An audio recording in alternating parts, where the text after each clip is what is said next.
গুলফাম খুব দুষ্ট, সারাদিন শুধু এটা সেটা নিয়ে খেলাধুলা।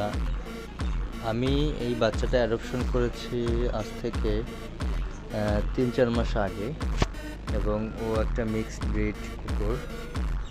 ও আসলে অনেক এনার্জেটিক, সবসময় আমার বিড়ালের সাথে ঝগড়া করে, নিজে নিজে লাফালাফি করে সারা দিন, মানে একটার পর একটা ঝামেলা ও বাঁধাই রাখে। কোনো ধরনের কোনো, ওই যে দেখেন কী করতেছে এখন সে কী করতেছে, আবার এই যে আবার আমার কাছে দৌড়ে আসছে, একটু করে দেয় আবার দৌড়ে যাবে, আবার এই যে একটা নিয়ে যাচ্ছে, ময়লা নিয়ে যাচ্ছে, আবার লাফিয়ে পরে চিত হয়।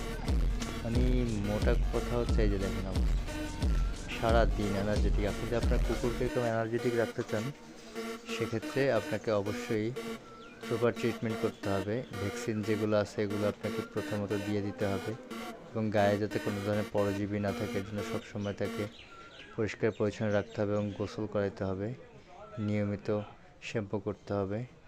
এবং যদি আপনার গায়ে পরজীবী এরকম থেকেই যায়, লেগে যায়, বা এরকম হয়েছে যে আপনার পরজীবী যাচ্ছে না, সেক্ষেত্রে আপনি এমেকটিন ভেট আছে একমি কোম্পানি, ওইটা দিতে পারেন, অথবা একটোনিল ভেট আছে একটা পাউডার, ওই পাউডারটা যদি সে কখনো চেটেও খায় তাহলে প্রবলেম হবে না। একটোনিল ভেট 40 টাকা করে একটা পাতা নেবে, ওইটা আপনি মোটামুটি 1 গ্রাম 1 লিটার পানির মধ্যে গোলায় তারপর একদম পুরোপুরি সুন্দর মতো আপনার যে বিড়াল হোক কুকুর হোক যেই থাকুক না কেন তাকে আপনি করে দিবেন, গোসল করায় দিবেন। দেখবেন যে ইনশাল্লাহ আপনার বিড়াল কুকুরের গায়ে কোনো পরজীবী থাকবে না।